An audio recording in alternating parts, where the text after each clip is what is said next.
Le Président, Madame la Directrice Générale de l'UNESCO, Mesdames et Messieurs les ambassadeurs, Madame la Présidente de la Fondation ELAC, Monsieur le Président de l'Institut des Amériques, mes chers collègues, Mesdames et Messieurs, je suis heureux au nom du Président Larcher, Président du Sénat, de vous accueillir ce matin dans ce petit hémicycle dit la salle Médicis. Je voudrais tout d'abord vous dire, Madame la Directrice Générale, combien nous sommes heureux de vous accueillir ici ce matin au Sénat. C'est un grand honneur pour cette maison. Et je voudrais dire au passage combien ici l'appel que vous avez récemment lancé encore lors des destructions d'une partie du patrimoine de notre humanité dans cette région d'Orient qui est malheureusement victime des soubresauts que nous savons, combien cet appel a été entendu et combien nous le soutenons. Et je voulais vous dire que vous pouvez compter bien évidemment sur le Sénat pour soutenir et aider votre action. Je suis heureux aussi de saluer Madame Ferrero-Waldner que nous recevons ici à nouveau et bien sûr le président de l'Institut des Amériques que j'ai connu comme recteur et à qui je veux faire ici un signe de cordiale amitié. Je suis donc particulièrement heureux d'ouvrir ici au Palais du Luxembourg ce colloque consacré à l'enjeu du climat organisé par votre institut, l'Institut des Amériques, en partenariat avec la Fondation ELAC et avec le soutien du ministère des Affaires étrangères et du Développement international.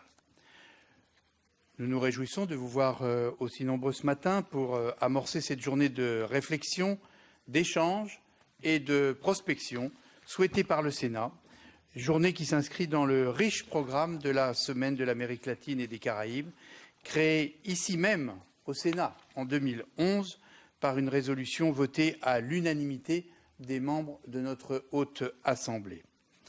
Vous avez choisi, Mesdames et Messieurs les organisateurs de ce colloque, de porter un regard singulier sur un enjeu mondial, le climat, et ce, à la veille de la conférence COP21, que Paris va accueillir à la fin de cette année, mais pour laquelle nous sommes déjà, toutes et tous, mobilisés. Cette conférence climat est un événement politique particulièrement important, puisque des délégations du monde entier et près de 40 000 personnes sont attendues ici à Paris en décembre prochain, pour tenter de parvenir à un accord politique de portée mondiale et juridiquement contraignant afin de limiter les effets du réchauffement climatique. Face aux menaces de sécheresse, pénuries alimentaires, montée des océans, réfugiés climatiques et autres fléaux engendrés par la croissance rapide des températures sur notre Terre, l'enjeu fixé est, vous le savez, de contenir cette hausse dans la limite de 2 degrés, et ce, d'ici la fin du siècle. Le processus de négociation d'un tel accord intergouvernemental prend place sous l'égide des Nations unies, mais l'ensemble des parlements, et le Sénat en particulier, entendent jouer leur rôle dans la préparation de cette conférence. N'oublions pas que ce sont les parlements qui auront ensuite la tâche de décliner au niveau national les accords qui seront négociés au niveau international. Et il est donc essentiel que les parlements échangent en amont de cette conférence de Paris. Le colloque de ce jour est une des très nombreuses initiatives qui irrigueront la réflexion et enrichiront les solutions qui devront partout, à toutes les échelles, être les élans d'une même dynamique mondiale. Mais au-delà du rôle du Parlement, et singulièrement du Sénat qui vous accueille aujourd'hui, vous avez souhaité porter un regard singulier, transversal, sur les initiatives qui, en Europe comme en Amérique latine, peuvent localement et nationalement apporter leur contribution positive à l'agenda des solutions. Cet agenda des solutions, promu par la France, est constitué de l'ensemble des initiatives complémentaires à l'accord international que nous souhaitons tous voir signé à Paris. Il vise à fédérer les élans et les initiatives en regardant l'enjeu climatique sous l'angle d'un partage de solutions plutôt que celui d'un partage de fardeaux, En mobilisant l'ensemble des acteurs, il encourage l'échange des bonnes pratiques, les transferts de connaissances en matière de maîtrise des consommations énergétiques et de réduction de l'empreinte carbone des activités humaines. Ainsi donc, vous allez, tout au long de cette journée de travail particulièrement dense et articulée autour de 3 tables rondes, vous allez tenter d'encourager le dialogue entre différentes échelles de décision et d'action, en abordant la question des solutions de façon transversale à partir des expériences à la fois latino-américaines et européennes. Votre regard se portera successivement sur les politiques nationales et internationales de l'environnement, puis sur les territoires et gouvernements locaux face au changement climatique et enfin le rôle qu'il convient de ne pas oublier de la société civile. En tant qu'élu national, membre de l'Assemblée dont le rôle constitutionnel est de représenter les collectivités territoriales de la République, je voudrais m'arrêter un instant sur la place fondamentale qu'occupent les pouvoirs locaux dans cette dynamique. Nous, les élus locaux, nous savons l'importance de l'action des collectivités territoriales au niveau local pour trouver des solutions innovantes en faveur de la lutte contre les dérèglements climatiques. En matière de déchets, de transport, de gestion de l'urbanisme, mais aussi en menant des actions de coopération décentralisées. En complément des initiatives des États, les gouvernements locaux s'investissent aujourd'hui toujours plus sur cette question climatique.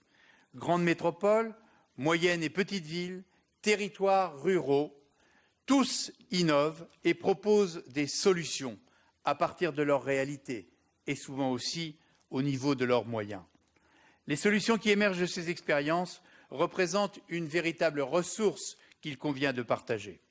En mobilisant les élus locaux, en les sensibilisant encore davantage à la préservation de l'environnement, qui est un des enjeux de notre siècle, nous disposerons ainsi du maillage territorial nécessaire à la mise en œuvre concrète des objectifs contraignants fixés par l'accord global que nous attendons.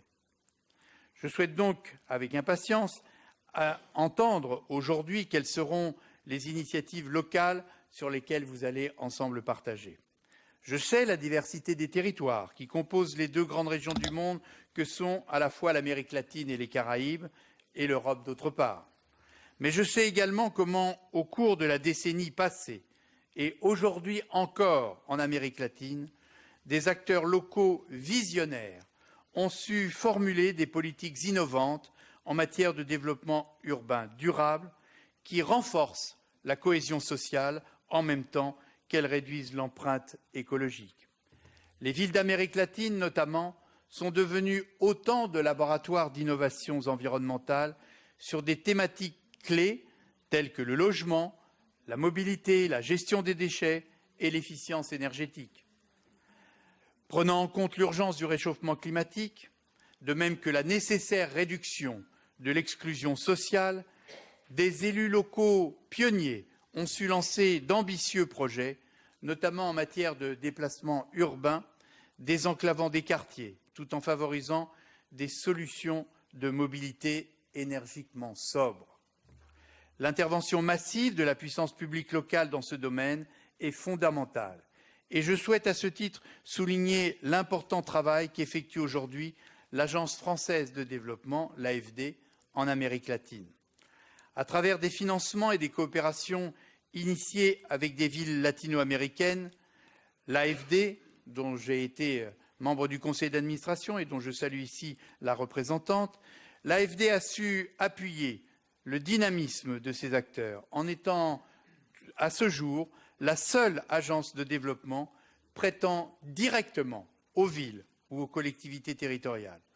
Ainsi, en soutenant massivement des politiques publiques d'avenir, l'AFD souhaite être un acteur de développement durable de la ville, mais également être un vecteur d'échange des savoir-faire et aussi des bonnes pratiques. Le titre du colloque qui nous réunit aujourd'hui le met bien en exergue.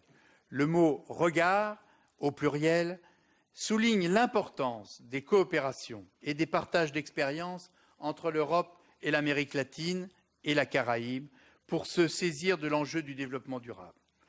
Pour conclure ces mots d'accueil, je voudrais à nouveau vous souhaiter la bienvenue au Sénat de la République française et remercier celles et ceux qui ont permis l'organisation de cette journée qui s'inscrit pleinement dans la semaine de célébration des relations entre la France et l'Amérique et les Caraïbes. J'adresse donc tous mes vœux de succès à celles et ceux qui font vivre cette relation et œuvrent chaque jour à son renforcement. À toutes et à tous, je souhaite d'excellents travaux. Je vous remercie.